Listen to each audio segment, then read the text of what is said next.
Movie की शुरुआत में मूवी के अहम किरदार माइक को अपनी गर्लफ्रेंड से अलविदा कहते हुए दिखाया जाता है। माइक यूएस आर्मी में एक सैनिक के तौर पर काम करता है। उसे एक मिशन के लिए रेगिस्तान में भेजा गया है। इस मिशन में माइक के साथ उसका एक पार्टनर टॉमी भी है। दोनों के नेचर एक दूसरे से पूरी तरह से विपरीत हैं। टॉमी काफी खुश मिजाज प्रवृत्ति का है तो दूसरी तरफ माइक काफी सीरियस नेचर का है। दोनों को किसी आदमी को मारने का मिशन दिया गया होता है।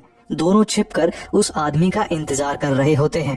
थोड़ी देर बाद उस जगह कुछ लोग आते हैं। पता चलता है माइक और टॉमी को 65 साल के एक टेररिस्ट सईद आसिफ को मारने का मिशन दिया गया होता है।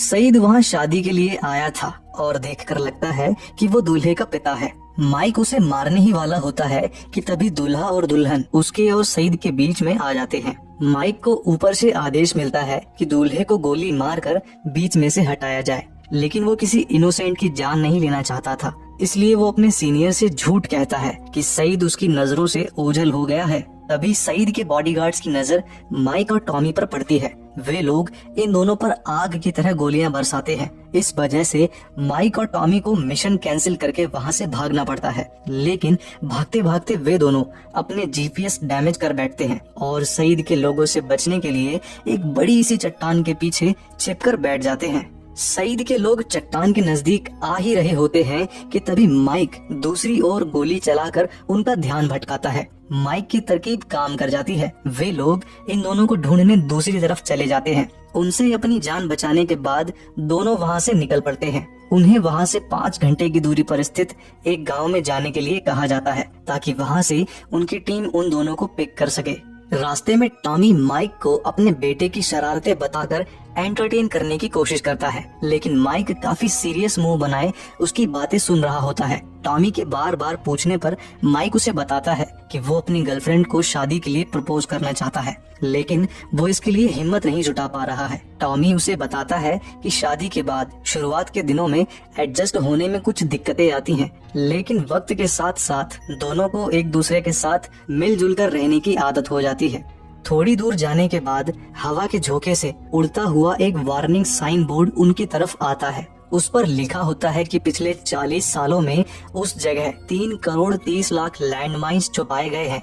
टॉमी उस बोर्ड को नजरअंदाज करते हुए कहता है कि अपने दुश्मनों को इस जगह से दूर रखने के लिए ये टेररिस्ट द्वारा गढ़ा गया एक झूठ है। लेकिन माइक उस बोर्ड को देखकर काफी चिंतित नजर आता है। टॉमी अपनी बात साबित करने के लिए बेफिक्र होकर रेगिस्तान में चलने लगता है। तभी यकायक एक बटन दबने जैसी आवाज होती है और अगले ही पल एक धमाका होता है। लैंडमाइन फटने की आवाज की वजह से माइक कुछ देर के लिए बहरा हो जाता है, लेकिन नॉर्मल होते ही वो टॉमी की तरफ बढ़ता है। लेकिन फिर से एक बार बटन दबने जैसी आवाज होती है। माइक ने भी लैंडमाइन पर पैर रख दिया था। माइक देखता है कि टॉमी धमाके से जिंदा तो बच गया था, लेकिन वो अपने दोनों पैर खो चुका था। टॉमी इस वजह से जीने की आस छोड़ चुका था। माइक उसे उसके बेटे की याद दिलाकर हिम्मत रखने के लिए कहता है। वो उसे मॉर्फिन का इंजेक्शन लगाने के लिए कहता है ताकि दर्द से थोड़ी राहत मिले। इंजेक्शन लगाने के बाद टॉमी रेडियो की तरफ अपना हाथ बढ़ाने की कोशिश करता है, लेकिन तभी टॉमी का शरीर फिर से दर्द से कराहने लगता है। माइक अपने दोस्त की मदद करने के लिए अपना पैर आगे बढ़ाने की बात करता है। वो कहता है कि शायद लैंडमाइन पुरानी हो और उसे कुछ ना हो। टॉमी उसे ऐसी बेवकूफी ना करने के लिए कहता है और उसे उसी जगह रोकने के लिए वो खुदकुशी करता है। मरने से पहले वो माइक से ये भी कहता है कि चाहे कुछ भी हो जाए उसे वहाँ से जिंदा वापस लौटना होगा। माइक अपने दोस्त की मदद ना कर पाने की वजह से काफी असहाय महसूस करता है और गुस्से में चिल्लाने लगता है। कुछ देर बाद उसका पैर दर्द करने लगता है। इस वजह से वो बड़ी सावधानी से अपने एक घुटने पर बैठता है। उसके दिमाग में एक तरकीब आती है। वो एक औजार की मदद से टॉमी के पास पड़े रेडियो को अपनी ओर खींचता है, लेकिन बदकिस्मती से उस रेडियो की बैटरी डेड हो चुकी थी और एक्स्ट्रा बैटरीज टॉमी के पास थी। माइक थोड़ा दिमाग लगाकर सोलर पावर की मदद से बैटरी चार्ज करता है। इसके बाद वो अपने सीनियर ऑफिसर्स से मदद की गुहार लगाता है, लेकिन उसके सीनियर्स कहते हैं फिलहाल वो जिस एरिया में है उस एरिया में रेत के तूफान होने की वजह से वो रेस्क्यू टीम वहां नहीं भेज सकते। आगे वे कहते हैं कि अगर सब ठीक रहा तो 52 घंटे बाद रेस्क्यू टीम आकर उसे वहां से निकाल लेगी। ये सुनकर माइक निराश हो जाता है। उसका सीनियर उसे एक और सुझाव देता है।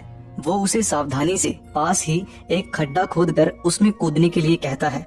इसमें उसकी जान तो नहीं जाएगी, लेकिन हो सकता है कि उसे उसके शरीर का कोई हिस्सा गंवाना पड़े।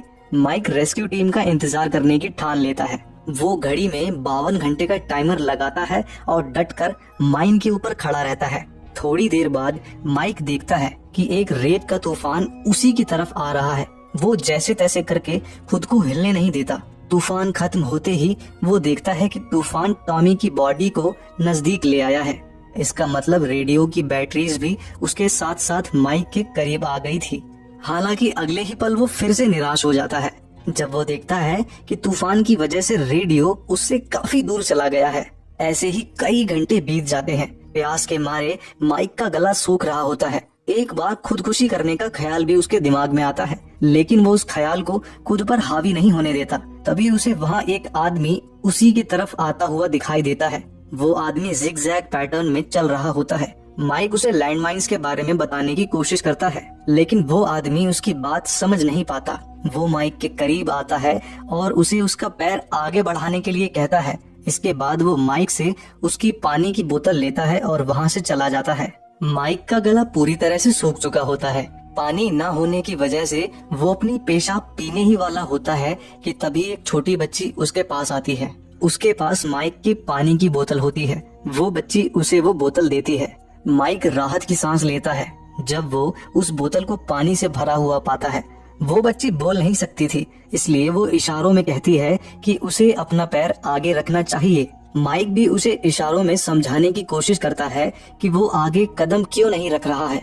माइक उसे इशारों से रेडियो लाकर उसे देने के लिए कहता है, लेकिन वो बच्ची माइक जो कहने की कोशिश कर रहा था उसे समझ नहीं पा रही थी। फ्रस्ट्रेट होकर यही बात माइक उसे चिल्लाकर बताता है। इस वजह से वो घबरा जाती है और वहाँ से भाग जाती है। रात में ठंड से बचने के लिए माइक अपने आसपास आग लगाकर खुद को गर्म रखने की कोशिश करता है। उसे जंगली जानवरों के चिल्लाने की आवाजें भी सुनाई देती हैं। वो खुद को व्यस्त रखने के लिए अपनी गर्लफ्रेंड के फोटोज देखता है। उसे वहाँ एक वीडियो भी दिखाई देता है जहाँ उसकी गर्लफ्रेंड उसे जल्दी से युद्ध खत्म कर लौटने के लिए कह रही होती है।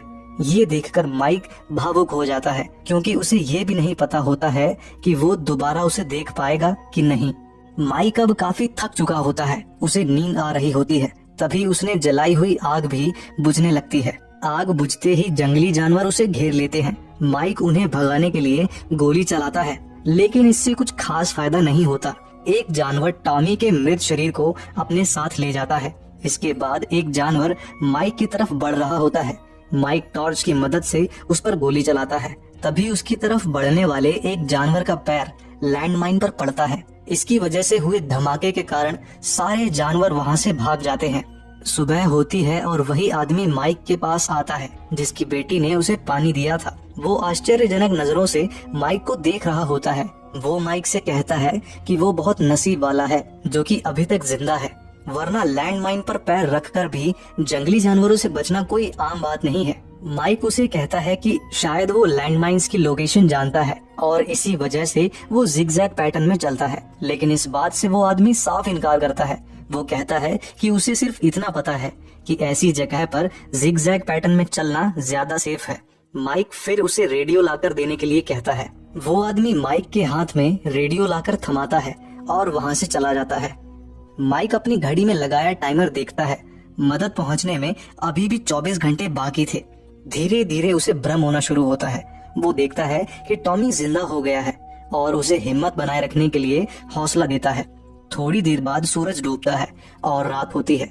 माइक को उसे अपनी जिंदगी में की हुई सारी गलतियां याद आने लगती हैं। उसे पछतावा होता है कि वो अपनी गर्लफ्रेंड को छोड़कर मिशन पर आया था। कुछ देर बाद फिर से जंगली जानवर उसे घेर लेते हैं। माइक अंधाधुंध उन पर गोलियां चलाता है। किसी तरह से वो ये रात भी लैंडमाइन पर खड़े खड़े गुजारता है। जब सुबह होती है तो जिन जिन जानवरों ने उस पर हमला किया था उनकी लाशें उसके चारों तरफ गिरी होती हैं। माइक ने काफी बहादुरी से खुद की रक्षा की थी। 45 घंटे बीत चुके होते हैं और अभी रेस्क्यू टीम आने में सिर्फ 7 घंटे बचे होते हैं। लेकिन तभी रेडियो पर उसके सीनियर का मैसेज उसे मिलता है कि रेस्क्यू टीम को आने में और 17 घंटे लगने वाले हैं। माइक कहता है कि अब वो खुद को और नहीं रोक सकता। तभी सीनियर उसे किसी से बात करने के लिए कहता है। वो माइक की गर्लफ्रेंड जेनी होती है। माइक जेनी से उसे छोड़कर जाने के लिए माफी मांगता है। इसके बाद उसे फिर से भ्रम होने लगता है कि जेनी उसके सामने सोफे पर बैठी है। वो उसके करीब जाना चाहता है, पर शरीर में ताकत ना होने की वजह से वो वहीं गिरने लगता है। लेकिन तभी अचानक बर्बर आकर उसे पकड़ता है। वो माइक के जख्मों पर मलहम लगाता है। वो माइक को बताता है कि एक बार उसने भी लैंडमाइन पर पैर रखा था, जिस वजह से उसे अपना एक पैर गंवाना पड़ा। वो आगे कहता है कि अपना पैर गंवाना अपनी पूरी जिंदगी गंवाने जैसा होता है, लेकिन जब उसकी जिंदगी में उसकी बीवी और बेटी आई तब अपने आप पैर ना होने की कमी पूरी हो गई। जिंदगी में कुछ भी हो, हमें मूव ऑन करते रहना चाहिए। माइक उससे कहता है कि वो सचमुच लकी है कि उसके पास एक प्यारा परिवार है।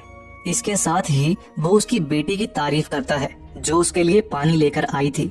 बर्बर कहता है कि कुछ सालों पहले जब वो और उसकी बेटी इस जगह से माइंस को टिन के डब्बों से रिप्लेस कर रहे थे, तभी एक लैंड माइन पर उसका पैर पड़ने की वजह से वो मर गई। वो उसे आगे कहता है कि उसे खुशी है कि उसकी बेटी उससे मिलने आई। इतना कहकर वो वहाँ से चला जाता है। जब वो वहाँ से जा रहा होता है तब माइक को उस आदमी की बेटी दिखाई देती है, लेकिन अगले ही पल वो गायब हो जाती है। माइक को फिर से भ्रम होने लगते हैं। उसे दिखाई देता है कि बचपन में कैसे उसके पिता उसकी माँ को मारते थे और वो असहाय होकर सिर्फ देख पाता था। इसके बाद उसे उसकी बीमार माँ अस्पताल में बिस्तर पर पड़ी दिखाई देती है। आगे उसे गर्लफ्रेंड के साथ बिताए हुए हसीन पल भी याद आते हैं। तभी रेडियो से माइक के सीनियर की आवाज आती है। वो माइक से कहता है कि रेस्क्यू टीम उसे ढूंढने वहाँ से निकल गई है, लेकिन इसके लिए वो माइक को उसकी एग्जैक्ट लोकेशन भेजने के लिए कहता है। माइक अपनी लोकेशन बताने के लिए फ्लेयर गन निकालता है, पर इससे पहले कि वो फ्लेयर गन चला पाता, सईद के टेररिस्ट उस पर गोलियां चलाने लगते हैं। गोलियों की वजह से माइक के पास ही गड़ी हुई लैंडमाइन फट जाती है। धमाके की वजह से फ्लेयर गन माइक के हाथ से छूटकर नीचे गिर जाती है। माइक उन टेररिस्ट पर पलटवार करना चाहता है, लेकिन कमजोरी की वजह से वो ठीक से निशाना नहीं लगा पा रहा होता है। तभी उसे अपनी गर्लफ्रेंड की याद आती है और इससे उसमें थोड़ी हिम्मत आती है। वो तुरंत रेत में गोलियां मारकर एक लैंडमाइन फोड़ता है। लैंडमाइन फटने की वजह से उसके और टेररिस्ट के बीच में एक धूल का बादल बन जाता है। इसी मौके का फायदा उठाकर माइक अपनी राइफल उठाता है और उन दोनों को मार गिराता है। इस मुसीबत से तो माइक बच जाता है, लेकिन फ्लेयर गन अभी भी उसकी पहुंच से दूर ही होती है। माइक को उस बर्बर की लैंड माइन्स को टिन के डब्बों से रिप्लेस करने की बात याद आती है। वो बचने की आखिरी कोशिश करने की सोचकर अपना पैर आगे बढ़ाता है, लेकिन हैरानी की बात तो ये है कि बम नहीं फटता। जब माइक रेत के अंदर देखता है तो उसे लैंडमाइन की जगह एक टिन का डिब्बा दिखाई देता है। उसके अंदर सैनिक का खिलौना देखकर उसे लगता है कि ये टिन का डिब्बा उस आदमी की बेटी ने लैंडमाइंस की जगह रखा होगा। 52 घंटों की इस मुसीबत से बचने के बाद माइक राहत की सांस लेता है।